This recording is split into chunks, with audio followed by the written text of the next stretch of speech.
Olá, pessoal, sejam muito bem-vindos a mais uma edição do Planck Talks. É um prazer estar aqui com vocês. Eu sou o professor André Guadalupe, sou cofundador e diretor aqui do Colégio Planck.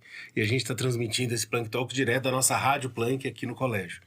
E hoje o tema é super interessante. A gente vai falar sobre a importância de falar mais de um idioma, a importância do bilinguismo, as novas nomenclaturas que a gente tem para esses conceitos. E nós vamos ter uma pauta super interessante para discutir a importância de falar inglês, de falar outros idiomas, não necessariamente o inglês. E para isso nós temos três convidadas super especiais.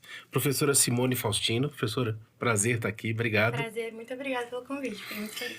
A Isabela Moraes está aqui do meu lado, que é coordenadora do Planck Internacional aqui do colégio. Um prazer estar aqui com vocês. E a Márcia, que você já conhece, Márcia Carneiro, que é a coordenadora do ensino médio aqui do Colégio Planck. Muito prazer.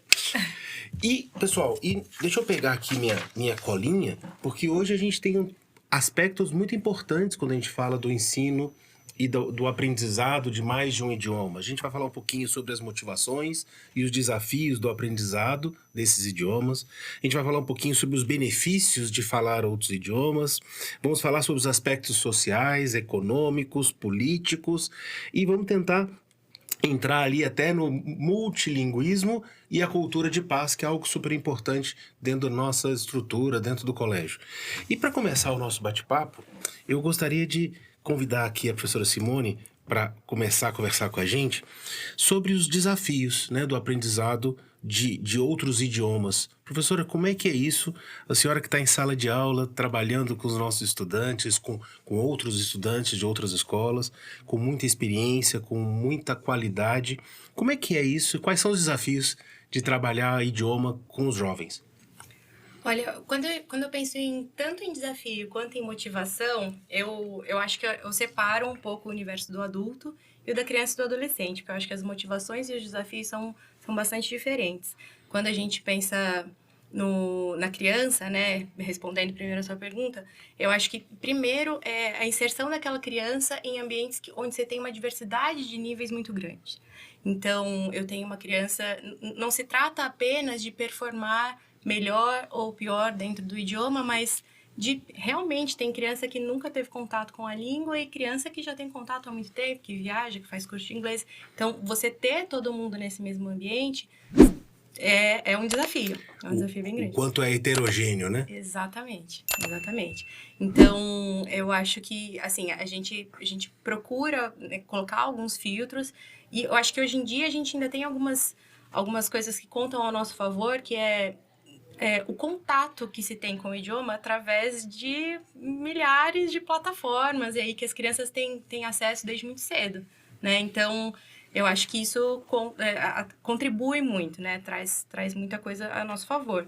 Mas, definitivamente, eu acho que é um fator complicador aí, essa heterogeneidade. Como é que você vê isso, Márcia?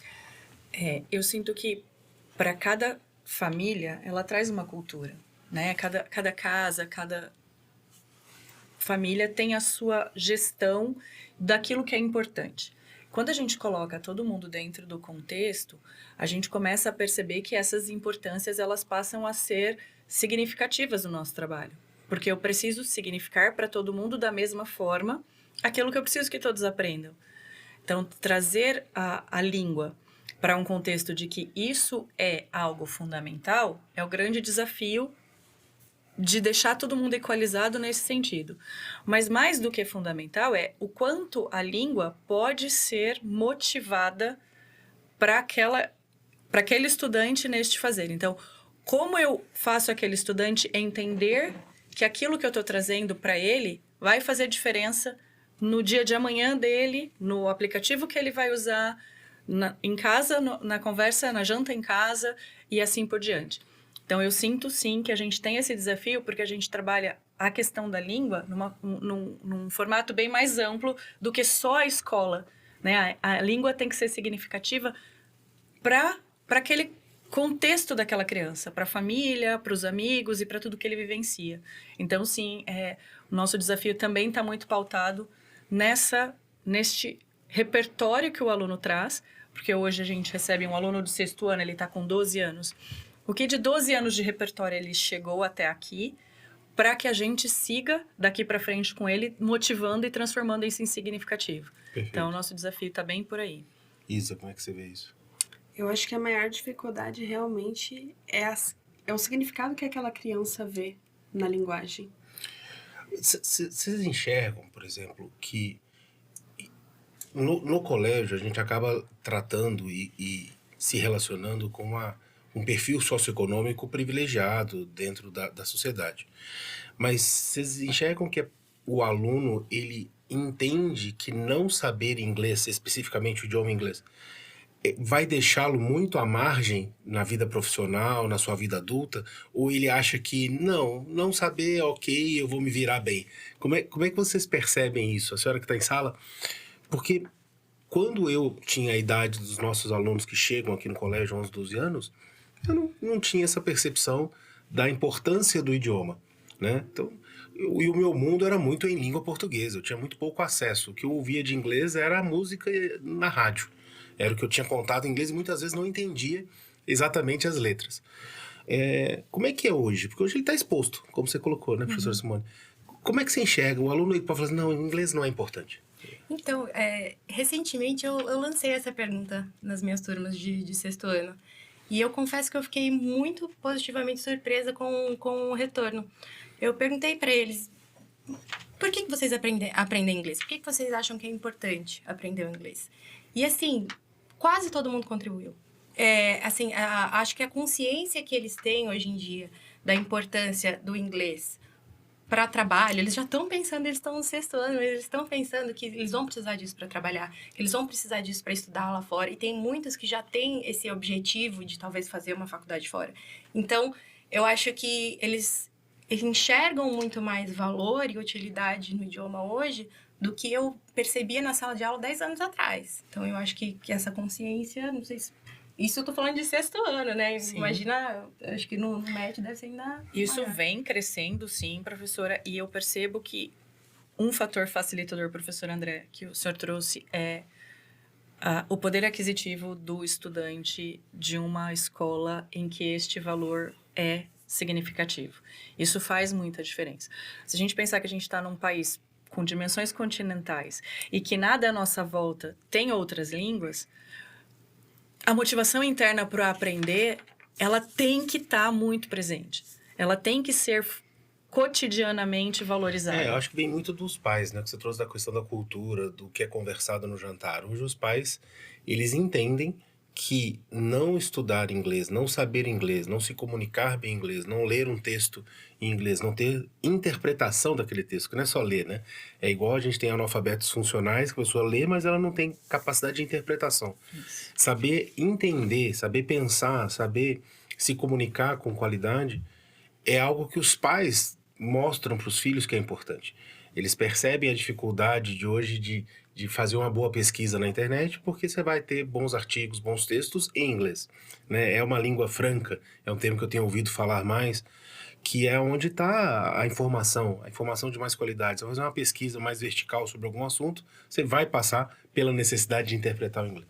Exatamente. E eu acho que no universo do estudante mais jovem, a gente pode até pensar em acesso a coisas que eles gostam. Então, assim, o livro que ele gosta, a sequência que ele gosta de ler, vai ser lançado primeiro em inglês. E ele quer ler primeiro, né? O jogo que ele gosta de jogar. Então, assim, essa motivação, ela vem, né, ainda mais intensa. Eu vejo muitos... minha filha está no 7º ano e as colegas e as amigas dela e os amigos, eles estudam inglês lendo as músicas no Spotify, as letras do Spotify das cantoras, das bandas que eles gostam. Então não é só mais ouvir a música. Então ele ouve e ao mesmo tempo está lendo ali a letra e está pegando as expressões idiomáticas, está pegando as gírias, está pegando os termos, a pronúncia. E já faz uma pesquisa ali, porque antes a gente tinha o encarte do CD, né?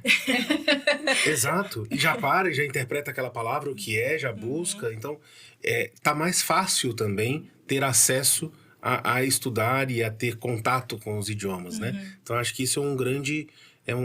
ao mesmo tempo, é um facilitador para esses desafios que a gente tem.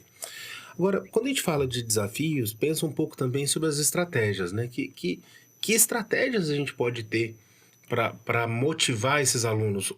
Os que não ainda entendam como relevante, e aqueles que já entendem, que estratégias que a gente tem como instituição ou que são utilizadas no ensino da língua inglesa em outros países. A gente está falando também no Brasil, falamos português e queremos ensinar o inglês, e às vezes países que têm língua espanhola que querem ensinar o inglês e assim por diante.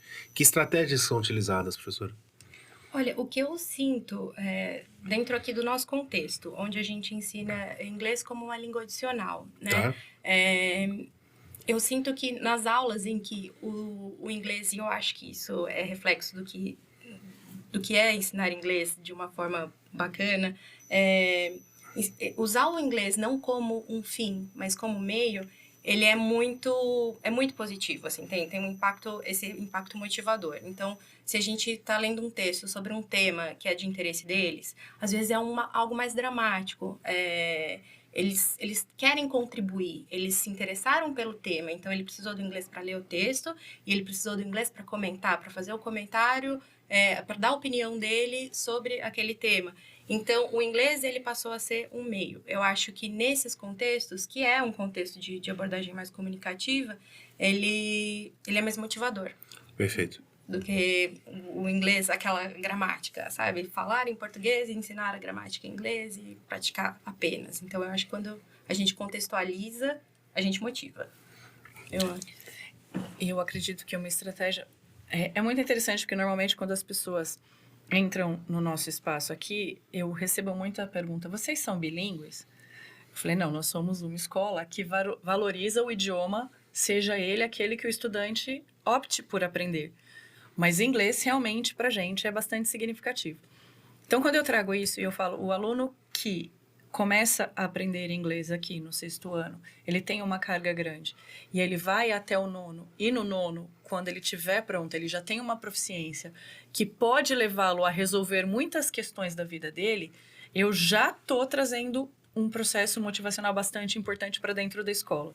Porque ele sabe que, no nível que ele chega a um 9º ano, que ele vai conseguir resolver problemas do cotidiano, que ele vai estar preparado para lidar com situações adversas quando elas acontecem, que ele vai conseguir abrir um jogo e saber o que são todas as orientações e como lidar.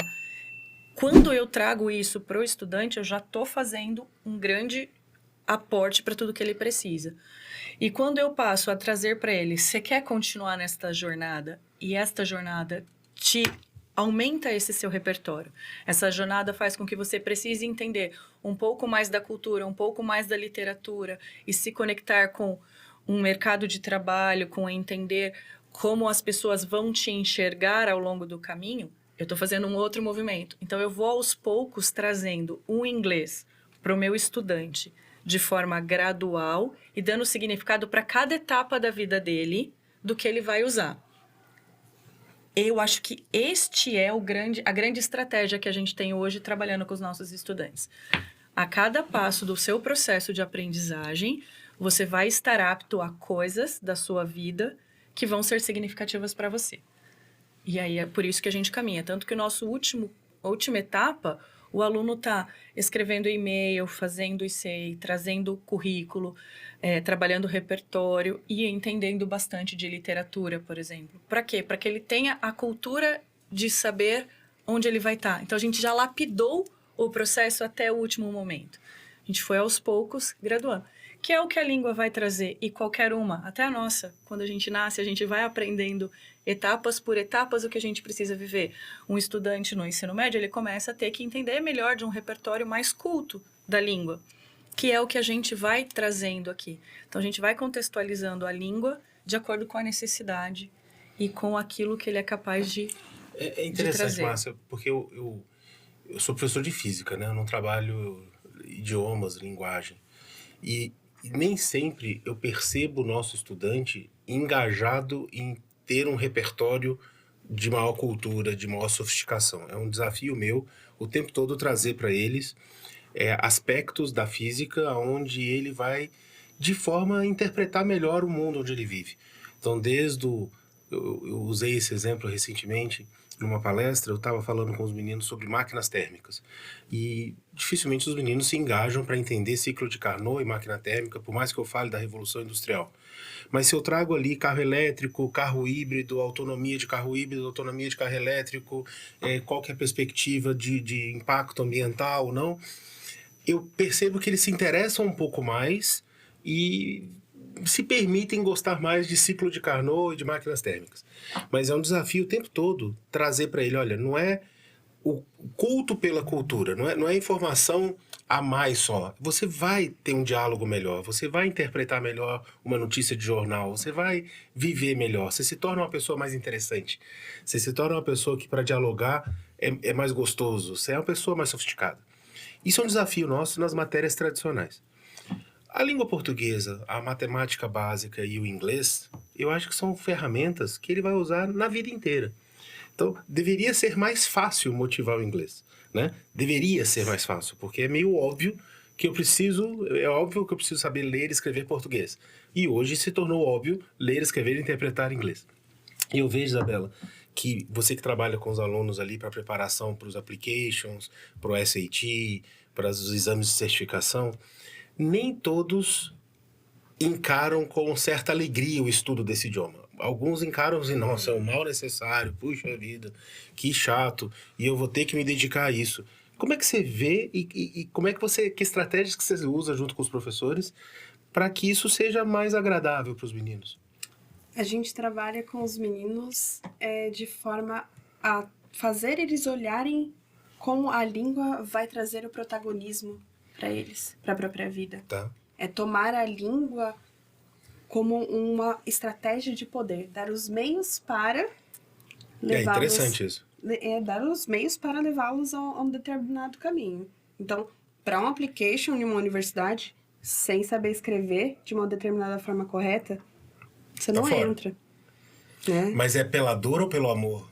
Muitas vezes pela dor. Muitas vezes pela dor. A maior parte das vezes é pela dor. Às vezes assim, Uma grande parte das se você vezes. não souber isso, você tá fora.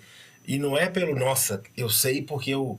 Não é o poder pelo poder, é o poder para não ser discriminado. Exato. É como um pouco isso, né? a doutora Thelma Pantano traz pra gente sempre. O cérebro não quer ter trabalho. Sozinho, por ele por si não quer. Processos, Né? Então, assim, como que a gente vai fazer? E eu acho que o seu desafio como professor de física, ele é tão grande quanto o nosso desafio enquanto a questão das línguas. Porque eu preciso dar significado.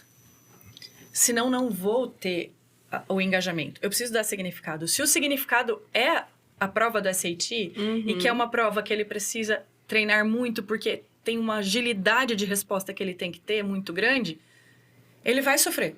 Não vai ser fácil.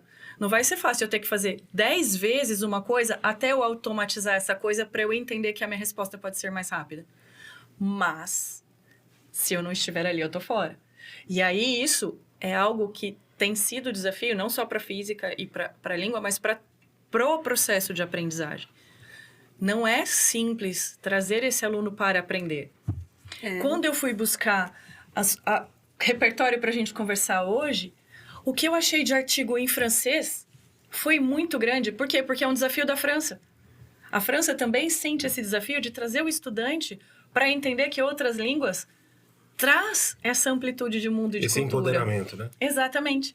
E eu me surpreendi, porque eu imaginei, eu vou encontrar bastante coisa em inglês, bastante coisa em espanhol. Não, eu encontrei bastante coisa em francês também.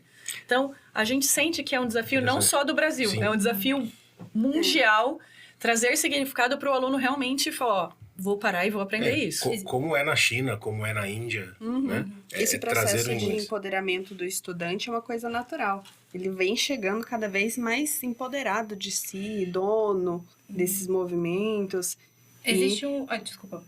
Não, imagina. E tornar significativo para ele tornou a nossa maior missão e desafio, e trazer isso para a realidade deles é a maior problemática agora. Porque eu enxergo assim, é interessante, gente, eu vou chegar nesse ponto, mas eu só queria não perder um aspecto, em especial no 6º ano. Os alunos têm vergonha de errar? Como é que é lidar com porque, por exemplo, eu estava conversando com a professora Luciana, de inglês aqui do nosso time. E ela tava falando pra mim uma vez, eu lembro já há uns 2 anos, ela falou assim, André, na hora que você estiver falando, não tenha vergonha de falar, fala. Fala que as pessoas de alguma maneira vão entender e você vai aprimorando, não pode ter vergonha de falar. Se comunique, né? E eu percebo muitas vezes que pra mim, se eu falar errado, eu não vou me sentir mal. Eu já tenho uma autoestima construída. E às vezes os meninos do 6º ano, 7º ano, 8º ano, o mesmo jovem, adolescente, o medo de se arriscar, de se expor ao colega, falar, nossa, pronunciou errado, falou errado, conjugou errado. Como é que você vê isso, professor? Até porque ele tem um feedback imediato, né? Sim, né? É sem filtro, né? Totalmente. Eu acho que, assim, eles estão nessa fase da adolescência que eu acho que eles naturalmente vão ter mais, né, vergonha, assim, de se expor. Mas eu confesso que, de forma geral, eu sinto que eles se arriscam bem, até, sabe? Eu acho que adulto tende a ter mais vergonha até de se expor do que uma criança e um adolescente. A criança, definitivamente, menos. E uma coisa assim que eu costumo falar muito para eles, e isso até é um critério de correção de exames da Cambridge, por exemplo, é olhar para o que tem de bom e não olhar para o erro. Então, Cambridge corrige se corrige tanto a parte de speaking como a parte escrita dessa forma, olhando para o que tem de bom. Porque no fim do dia, o que importa é se a comunicação acontece. Perfeito. Então, de que forma eu me comuniquei? Eu me comuniquei, fiz alguns erros gramaticais, mas você entendeu do que eu estava falando? Você respondeu? Houve muita hesitação?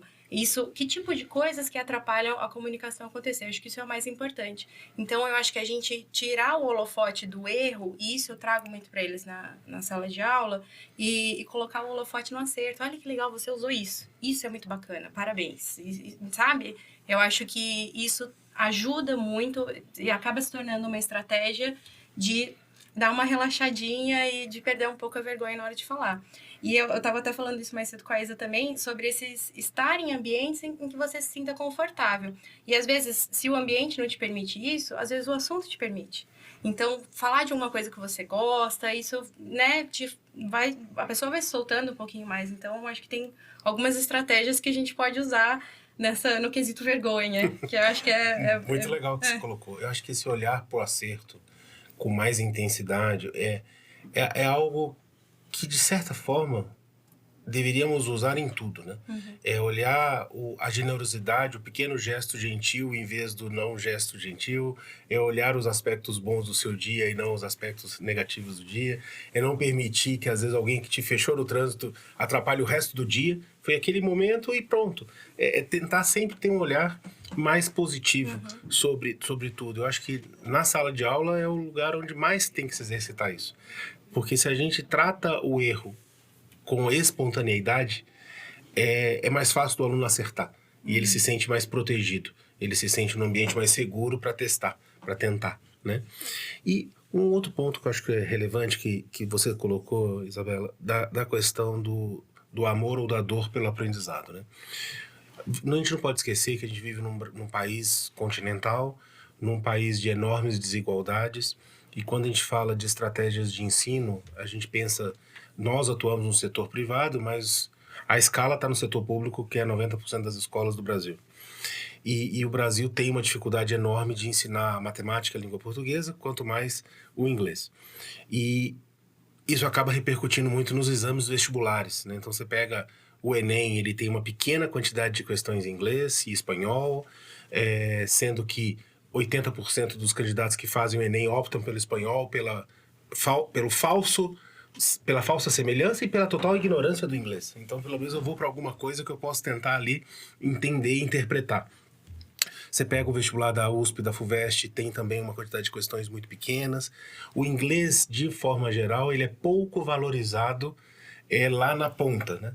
Então, se o aluno quer estudar fora, ele sabe que ele precisa do inglês. Mas se ele quer estudar no Brasil, o inglês vai ficando cada vez menos cobrado. E a gente sabe, infelizmente, que no Brasil ainda se vive uma espécie de ditadura do vestibular, né? O que cai muito no vestibular acaba repercutindo no colégio.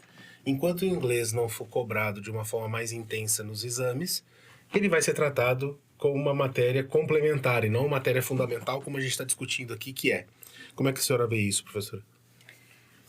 Primeiro, se me permite, assim, no começo da fala do senhor, sobre essa diferença do âmbito público e do privado, né? Se a gente pensar que, a gente está trabalhando com um nicho, né, de alunos mais privilegiados que têm acesso a uma carga horária como essa, por exemplo, do inglês.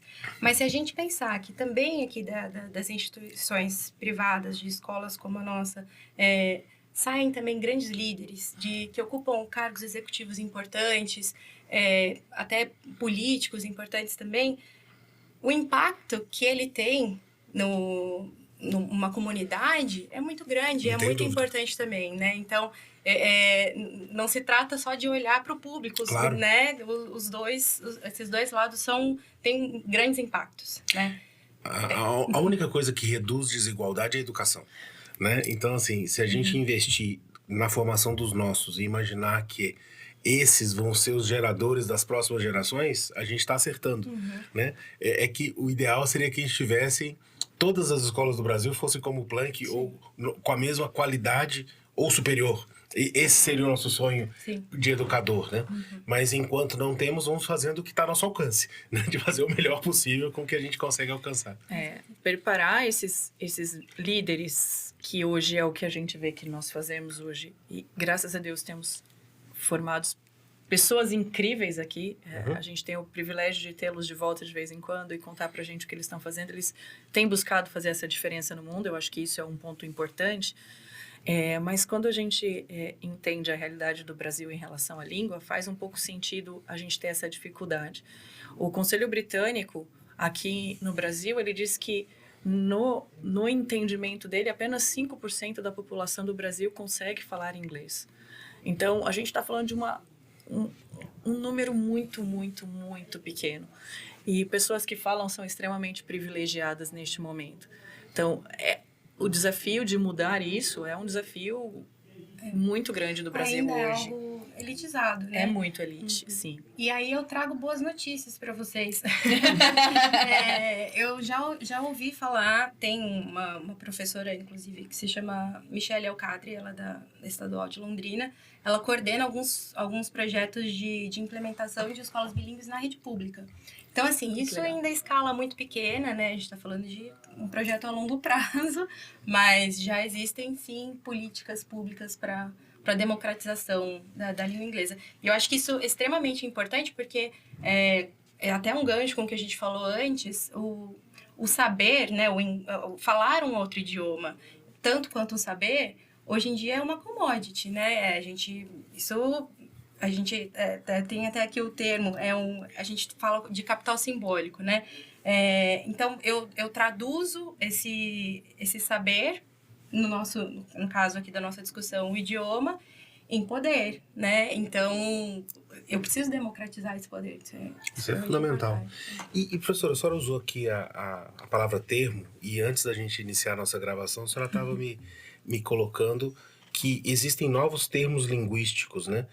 Que são contemporâneos, que são atuais e que, de alguma forma, algumas palavras, alguns termos, algumas expressões que nós usamos já não estão tão atualizadas. A senhora quer falar um pouquinho sobre isso com a gente? Eu acho que é bem bacana. Eu acho até interessante até para os professores também, né? Como alguns termos que a gente usava, por exemplo, língua materna, que a gente ainda usa, os linguistas têm preferido usar o termo língua de nascimento, porque acredita-se que a língua materna é um termo que exclui diversos contextos que podem estar ligados aí ao nascimento da criança. Então, esse é um que mudou. A gente não fala mais língua estrangeira, agora a gente fala língua adicional. A língua estrangeira, ela tem um caráter talvez um pouco excludente também, algo que é de fora. E a partir do momento que você fala uma língua, eu acredito, aí eu acho que vai entrar um pouquinho da Simone nessa fala, você assume um pouco de pertencimento também daquela cultura, porque língua também é cultura. A gente tende a tratar a cultura como a comida típica do país, a roupa típica do país, a dança típica do país, né? E na verdade, cultura é muito mais que isso. Eu acho que quando a gente aprende uma língua, a gente tem acesso a narrativas diversas, né? Então acho que utilizar o termo língua adicional, ele é mais abrangente, ele é mais aceito pelos linguistas hoje em dia. Legal. Por conta disso. E a senhora estava falando também de um aspecto que eu anotei aqui, que eu achei super interessante, a diferença entre ser fluente e ser proficiente. Sim. Eu, na minha ignorância, considerava os dois iguais, mas parece que não são. Explica pra gente, professor. É o nosso desafio esse, professor, de verdade. Na verdade, quando se fala em ser bilíngue, né, o senso comum é falar duas línguas fluentemente. O que é falar duas línguas fluentemente? Então, o primeiro conceito que a gente separa aqui é essa de fluência e proficiência. Porque é possível que eu seja fluente em uma língua em um nível intermediário, por exemplo. Então, a fluência ela tem a ver de que forma a comunicação se dá. Então, eu posso usar muito bem o meu repertório linguístico, o que eu tenho naquele universo de B1, de intermediário, de uma forma fluente. Me comunicando ali com aquele vocabulário talvez um pouco mais limitado, mas me comunicando, a comunicação está acontecendo. Então, a gente volta para aquela questão do olhar mais positivo, né, para a comunicação. E enquanto proficiente, tem mais a ver com o nível. Então, eu posso ser fluente em níveis mais básicos e buscar uma proficiência num nível mais alto, no nível C1, no nível C2. Então, a gente tem essa diferenciação. Para a gente trazer isso para o português, eu tenho todos nascemos aqui no Brasil falando português. Parte-se do princípio que todo mundo tem um conhecimento de gramática inacreditável. E quando a gente vê os alunos do ensino médio estudando gramática, eles falam, nossa, gramática é muito difícil. Sim, proficiência da língua é algo bastante complexo, porque parte-se do pressuposto que você tem que conhecer todas as regras, todos os formatos de aplicação da língua. Ou seja, todos os brasileiros são fluentes em português, mas não são todos são proficientes proficientes em português. Exatamente. Eu acho que a diferença está muito claro, aí. assim, né? Exatamente. E que é o nosso desafio, porque os nossos estudantes, por ter possibilidade de viajar e de estar presente, eles se tornam fluentes muito rápidos. E o nosso desafio é torná-los proficientes daquilo que eles precisam pro que eles vão encontrar. Esse é um desafio grande. Por isso que ela falou, nossa, é diferente, E esse é o nosso desafio aqui na escola. Que é uma dificuldade grande, porque a gente precisa desses conceitos gramaticais, dessa estrutura da língua aplicada dentro de redações, dentro de provas de proficiência. Então, ele precisa ser mais do que fluente. Ele precisa ser proficiente. Exatamente. Talvez, para deixar claro, assim, para nossa audiência, para quem está nos assistindo, a gente colocou aqui na pauta que é trazer clareza o que define-se uma educação bilíngue. O que é ser bilíngue? Então, assim, tá falando de ter uma fluência ou uma proficiência. O que é isso? Eu acho que são duas coisas diferentes. O ser bilíngue da educação bilíngue. Então, ser bilíngue está, sim, atrelado a falar multilíngue, né? Ter uma língua adicional. E a educação bilíngue, ela é uma educação na qual as matérias que se ensinam na escola, matemática, ciências, elas são ensinadas em inglês. Isso é educação bilíngue. Então, eu posso ser bilíngue não estando em uma escola bilíngue. E eu acho que isso volta até para a conversa que você tem com os pais. Chegam, mas é uma escola bilíngue? Então, a gente ensina o inglês como língua adicional, mas não significa que seu filho não vai ser bilíngue, aprendendo inglês como língua adicional. Professor, hoje existe uma questão bastante importante no Brasil, que você tem uma série de escolas particulares hoje dizendo que elas têm ensino bilíngue. Mas, na verdade, para uma escola ser bilíngue, ela precisa passar por esse movimento que a professora trouxe. Você tem que ensinar as suas disciplinas e ter dentro do seu cotidiano pelo menos 50% do seu trabalho feito em outra língua. Isso é uma escola bilíngue. Normalmente são escolas que têm um foco mais internacional e que já trazem isso para o seu cotidiano do formato pedagógico. O que a gente tem hoje nas escolas particulares é uma educação que eles falam bilíngue. Então, eles trazem uma parte do seu currículo em língua inglesa, não é mais da metade, não tem essa... Mas ele traz, por exemplo, uma constância maior de aulas de inglês. Então, ele tem inglês todos os dias. Então, é uma escola bilíngue? Não, é uma escola com uma educação bilíngue, que tem uma preocupação em garantir o entendimento de uma outra língua. A fluência A fluência. de uma E aí uma o língua senhor trouxe adicional. bem. Vou usar o termo certo agora. A fluência de uma língua adicional, exatamente. Não necessariamente eles vão trabalhar essa proficiência. Tá. Entendi. Muito bem. Então, assim, para mim ficou muito claro que foi uníssono de vocês que o ensino da língua adicional, que esse bilinguismo, ele traz empoderamento, ele traz paz de espírito no sentido de eu vou conseguir me comunicar, eu vou conseguir entender, eu vou me tornar mais apto de compreender o mundo, de compreender as situações que acontecem ao meu redor.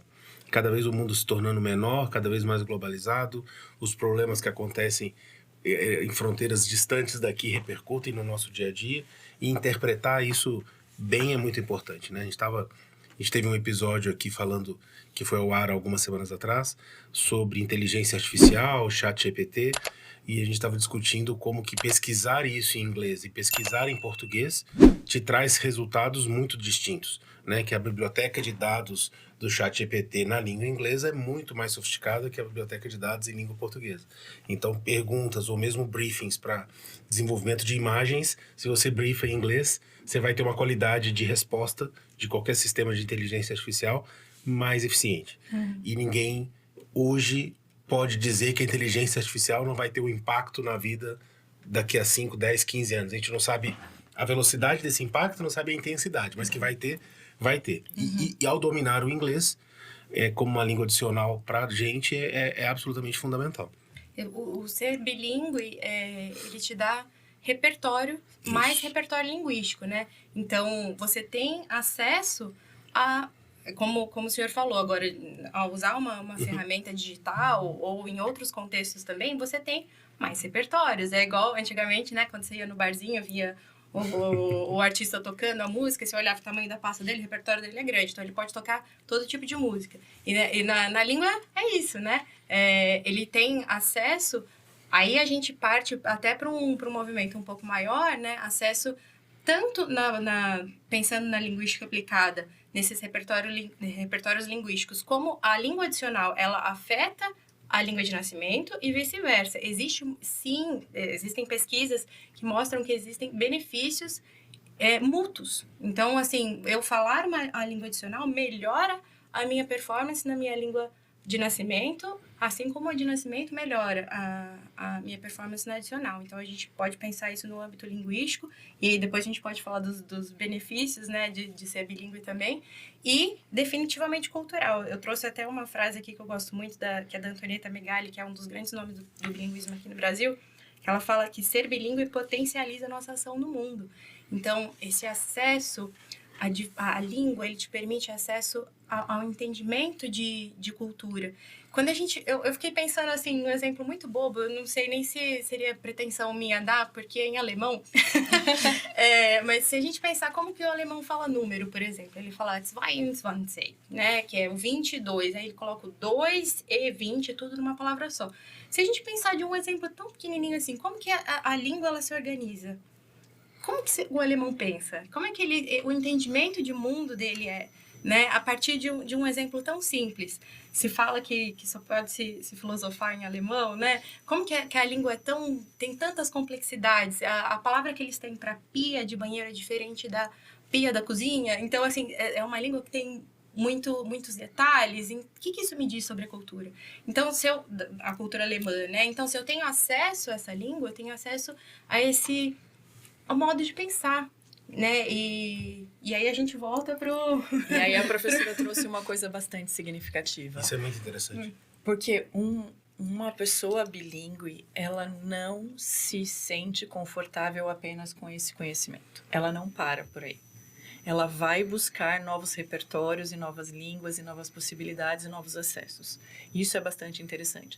Então, os alunos, por exemplo, que eu tenho hoje, que já estão com o C1 em língua inglesa, se você perguntar, todos eles estão buscando uma outra língua, um outro repertório. É que aí é a questão do conhecimento, né?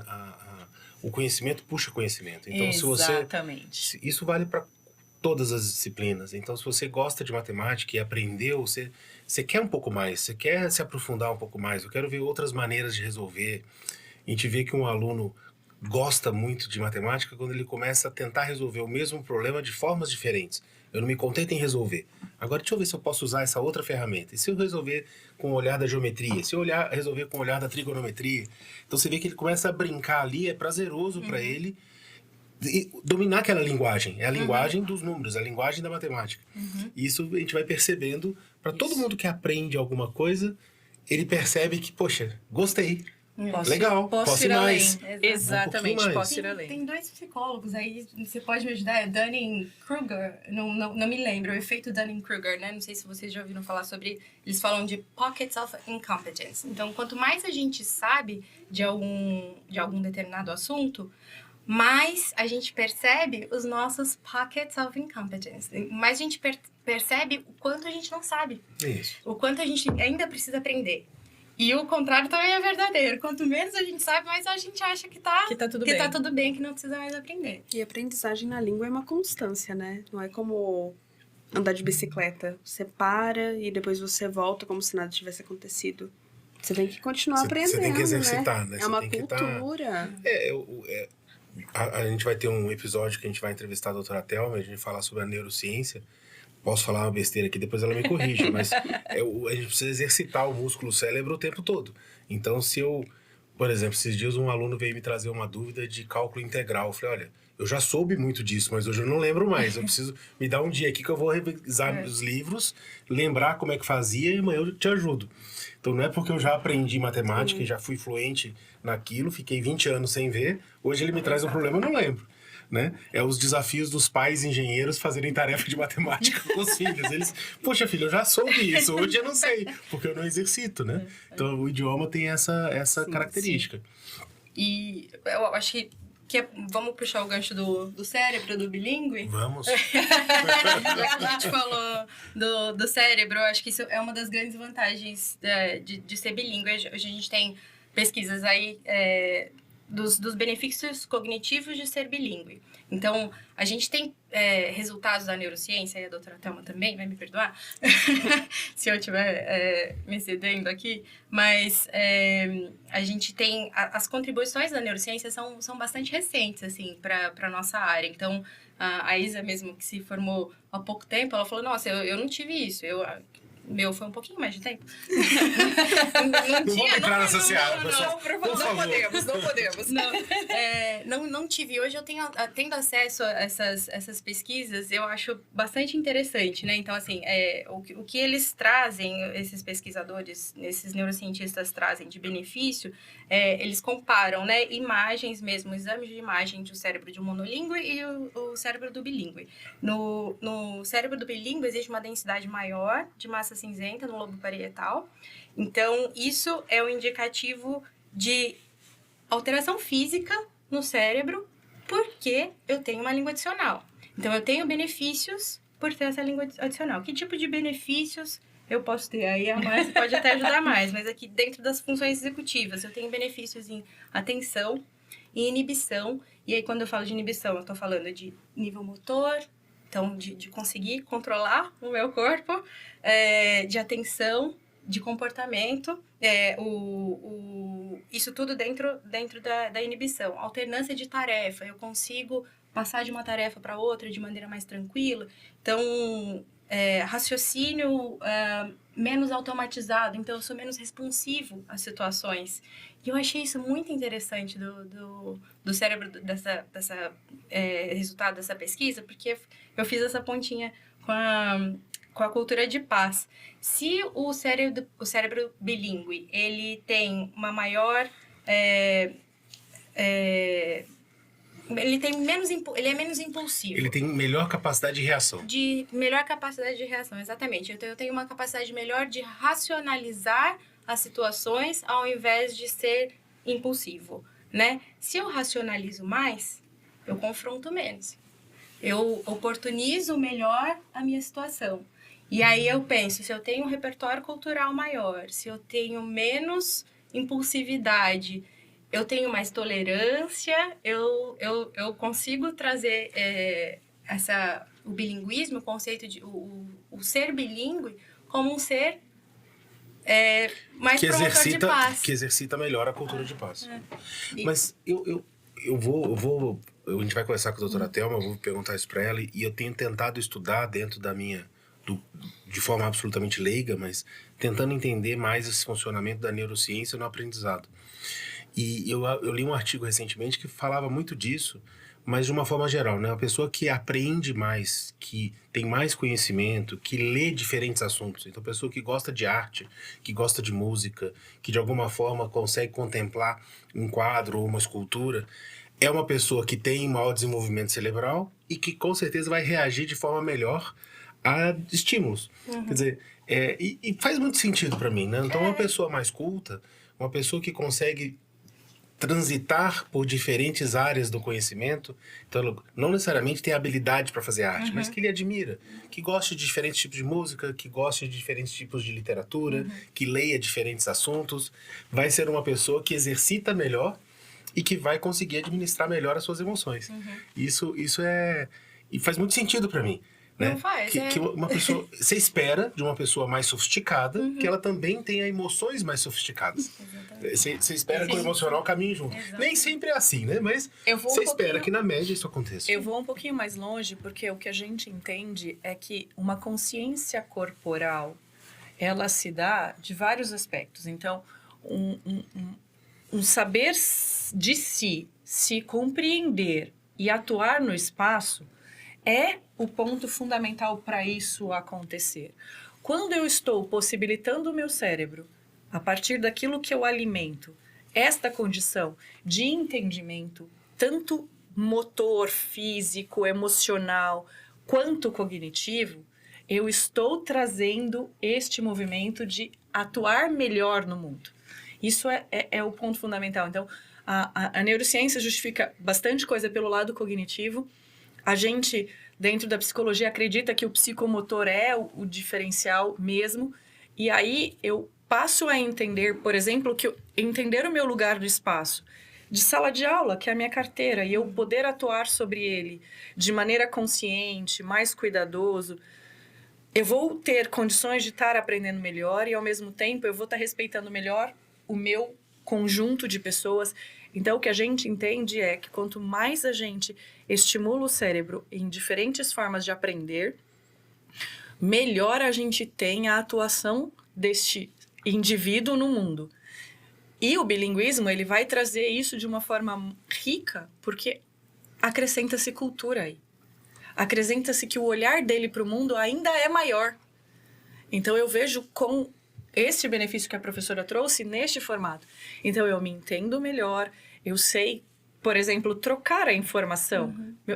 É um entendimento corporal muito grande.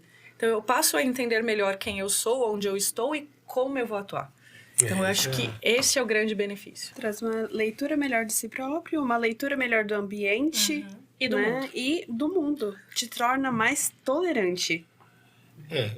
Conhecimento, de uma forma geral, te torna mais tolerante. Com certeza. E também te torna mais humilde. Foi o que a senhora colocou, né? Quanto mais eu conheço, mais eu percebo que desconheço. Né? Que é a frase lá do Newton, né? Se fiz o que fiz foi porque me apoiei em ombros de gigantes. Quer dizer, ele dentro do Newton falando que ele só fez o que fez porque ele teve pessoas que desenvolveram conhecimentos antes dele. Quer dizer, se Newton tem que ser humilde, imagina a gente. Quem somos nós para não sermos, né? E o ensino do idioma, o aprendizado dessa língua adicional, é claro que é do senso comum, não sei se é verdade, que quando a criança é pequenininha ou ela é alfabetizada, ela tem uma janela de oportunidade de aprendizado mais fácil.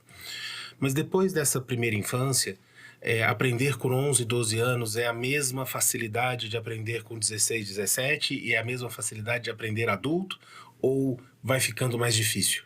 Como é que vocês veem isso? Bom, eu acho que é isso, né? A primeira janela de oportunidade, a primeira e a melhor é realmente nessa primeira infância, né? Eu vi uma pesquisa, acho que é King's College, né? King's College. De Londres e acho que Brown University também, sobre a produção de mielina, que ela é fixada aos 4 anos. Então, isso dá um indicativo de que essa essa plasticidade, ela vai diminuindo depois dessa idade. Então, eu tenho essa janela de oportunidade, eu tenho um aprendizado muito grande dentro dos 0 aos 4 anos, o que indica que você ter uma criança num contexto bilíngue nessa idade é bastante benéfico. Perfeito. É bastante benéfico. Mas nosso cérebro ainda está em formação e ele vai estar em formação até ir por volta dos 24, 25 anos, isso. né? Então, eu acho que são muitas chances que a gente tem ainda de aprender. Eu acho que se a gente pensa num adolescente, ainda ainda um cérebro muito jovem, né? Eu acho que ele ainda consegue aprender muito bem, por motivação, pelo ambiente, mas eu acho que você pode falar melhor aí do cérebro do adolescente. É interessante que hoje nós, todos aqui falamos inglês, todos aqui estamos num ambiente em que o inglês é importante. Isso não foi dado pra gente quando a gente era jovem. Nós fomos à busca. E quer dizer que a gente passou uma vida inteira de busca. Eu me formei há 20 anos na faculdade e nunca parei de estudar. E a professora agora tá trazendo novidades pra gente que são super atuais, que mesmo a gente trabalhando com inglês, por exemplo, essas novas nomenclaturas pra gente foi uma novidade. Então, temos que continuar buscando. O que eu percebo é que, com o passar do tempo, aprender está muito mais relacionado à motivação do que, propriamente dito, uma competência que pode ser desenvolvida. E aí fica mais difícil eu buscar motivação onde eu não encontro um significado ou eu não encontro uma necessidade. É aí que eu vejo a grande questão da língua inglesa quando a gente é mais velho. Se eu não tenho a necessidade de usá-la com muita frequência, como que eu vou buscar isso, né? Por que eu vou buscar isso? Agora, quando eles são jovens, eles não precisam desse porquê tão forte. E aí é mais fácil esse caminhar, até porque está mais aberto a adquirir as informações. E, de novo, tem menos medo de errar? E aí, né? exatamente, e aí trabalha-se mais. E é interessante, né? Porque às vezes você tem uma motivação para um determinado nível de fluência. Por exemplo, eu percebo a minha esposa, ela quer a língua estrangeira por uma necessidade de viagem, de uma comunicação. Ela não precisa e não tem a motivação de ser fluente em inglês para ler artigos ou para fazer uma negociação. Ela quer se sentir segura e confortável numa viagem internacional, num diálogo, conversando, conhecer uma nova pessoa num outro país e conseguir contar um pouco da sua história, entender o que a pessoa fala. Então a motivação dela é para um nível de fluência. E isso é muito bacana, porque você não precisa ter a motivação de ser expert, ser proficiente. Eu posso ter a fluência, o desejo de me comunicar ok, e de conseguir entender e de fazer um diálogo com uma pessoa nova que eu conheci, fazer uma nova amizade, me comunicar bem num restaurante, num hotel, num passeio. Essa é a motivação. Quão prazeroso é quando ela consegue. Isso. Eu trabalhei muitos anos com adulto e eu tinha isso, esse feedback deles, né? De assim, eu queria muito viajar e pedir minha comida no restaurante, é isso. E aí quando ele vai e viaja, que prazeroso que é, né? Então, porque, de novo, é empoderamento. Ele deu conta e aquilo foi, poxa, então é... E talvez dali motive para um novo Exatamente, não quer dizer Agora que ele vai parar ali. Agora eu quero aqui. Não quer dizer que ele vai parar ali. Porque aí ele já entendeu o quão amplo o mundo dele ficou naquele momento. Se eu posso ampliar mais, por que não? Aí a gente tem um significado importante. E foi o que a gente está citando bastante a doutora Thelma aqui, porque eu acho que hoje é impossível, e como ela é muito próxima aqui do colégio, é impossível a gente falar de aprendizado sem pensar na neurociência, né? Hoje a gente entende como que o cérebro funciona e... Não a gente, né? Mas a ciência está entendendo melhor isso. E ela colocou numa fala aqui, até com os pais, que as janelas de formação de experiências, de emoção, elas têm uma janela praticamente finita. É ali que eu construo as minhas trilhas emocionais. Mas que para aprender uma competência nova, eu aprendo com 100 anos de idade. Quer dizer, eu posso aprender matemática e posso aprender uma língua adicional a qualquer momento, desde que eu tenha motivado a isso e queira isso. E que, ao contrário, as trilhas emocionais e a forma como eu vou aprender a resolver situações se formam naquelas janelas que ela apresenta pra gente. Então, de novo, acho que motivação é a palavra para tudo. Pode ser no amor, pode ser na dor. Assim, eu tô motivado porque eu quero passar no meu SAT, quero lá meus 1.400 pontos. Eu tô motivado porque eu quero aprender essa física, porque eu quero passar no vestibular e fazer medicina. E depois eu não quero estudar física mais, mas hoje eu preciso por causa disso. Então, a motivação pode ser, cada um tem a sua. né? Eu acho que o importante é a gente tentar sempre deixar claro que é o que a gente colocou aqui hoje nesse Plank Talks e que era o nosso objetivo, é trazer para as pessoas o quanto de empoderamento uma língua adicional ou multilínguas adicionais trazem para as pessoas. E eu falo isso em sala em alguns momentos, quando eu paro para conversar um pouco com os alunos. Eu falo assim, gente, não tenham dúvida que quanto mais vocês lerem, melhor pessoas vocês vão ser. E quanto mais você souber falar uma língua adicional, melhor você vai ser. Não é porque vai ganhar mais dinheiro ou ter mais emprego. Você vai se sentir uma pessoa melhor. Então estude, leia muito e estude uma nova língua. Um ponto que eu coloco para eles, independente da carreira que eles quiserem seguir na vida, são conselhos que eu acho que eles nunca vão falar, puxa, li, me arrependi de ler. Aprendi um idioma, me arrependi de aprender. Isso nunca vai existir. Então eu falo sem medo de errar esse conselho para eles, né? Às vezes a gente tem receios hoje em dia. E aí, a gente está caminhando aqui para o fim. Eu queria pedir para vocês deixarem uma mensagem final da importância dessa língua adicional, a importância do multilinguismo para os nossos jovens, para os pais que estão nos assistindo, que conselhos ou que dicas vocês poderiam dar para os pais. Aí deixo aberto aqui quem quiser começar aí as conclusões finais. Eu só queria dizer que o importante é começar. Né? A gente precisa do pontapé inicial e seja por qual língua você queira começar. O importante é começar e a gente já viu aqui o quão importante é ter uma língua adicional e a gente está exposto a essas multilinguagens o tempo inteiro. Então é só prestar um pouquinho mais de atenção e dedicar um pouquinho mais de tempo e esmero. Esmero, eu gosto dessa palavra. Eu acho que capricho, né? Capricho, esmero, ser caprichoso nas coisas é algo fundamental no nosso dia a dia. Legal. Porque capricho dá trabalho, mas o resultado é impecável. Capricho dá trabalho, né? Exatamente. É isso mesmo, Márcia.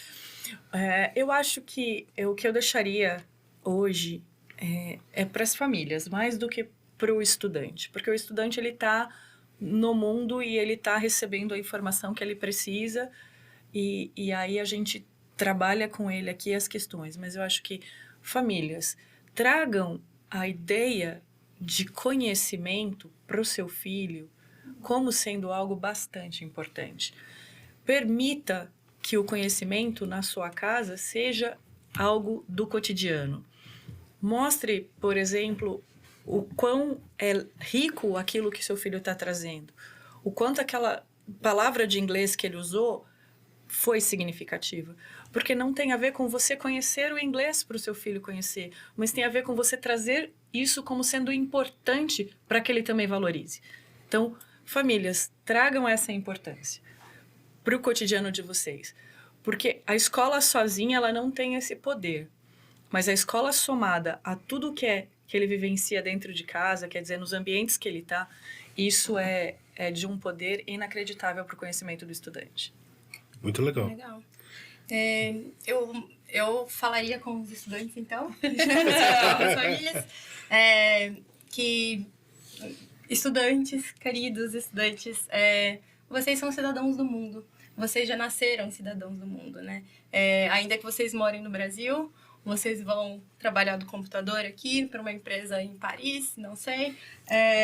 Vocês são cidadãos do mundo e eu acho que aprender um idioma é um acesso incrível que vocês têm a esse passaporte aí mundial. Então, e não só acesso a oportunidades de trabalho, oportunidades de estudo, mas eu acho que algo que fica marcante para mim aqui da nossa conversa é esse acesso à cultura, acesso à humanidade, né? E é esse tipo de cidadão que a gente quer formar. Então, acho que eu fico...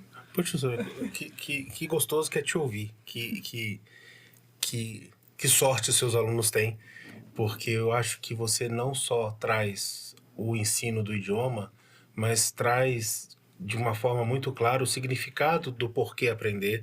E pelo que a gente já sabe, né, a senhora convive aqui no dia a dia com a gente, a senhora traz um estudo profundo dos motivos pelos quais ele deve aprender, os motivos pelos quais podemos motivá-lo a aprender, e essa sensibilização de comece traga conhecimento, traga cultura, sempre de ser algo mais sofisticado, sempre de ser uma pessoa melhor, de sempre se tornar a sua melhor versão. E a gente tem discutido muito isso. Quando a gente fala de uma escola de alto desempenho, o alto desempenho não é nota boa. Também pode ser isso. Mas o alto desempenho é ser mais culto, é ter um poder maior sobre si mesmo, é se sentir mais empoderado na solução dos seus problemas, é menos dependente de outras pessoas, é mais capaz de absorver. Eu acho que o exemplo do alemão que a senhora trouxe aqui pra gente, ao entender a formação linguística das palavras, eu entendo a cultura do país, eu entendo a formação do país, eu entendo os valores do país, eu entendo como que ele se construiu. Então, se a gente tiver essa humildade de entender por trás desse idioma o que tá, é muito bonito e muito importante. Então, que fica aqui essa dica para vocês da importância da língua adicional. Se você hoje não se dedica, começa hoje, né? Eu acho que hoje está mais democrático. Quantas oportunidades existem na internet que estão ali a um clique, basta querer. Claro que se você puder viajar, se você tiver acesso a outros países, a outras culturas, é mais rico.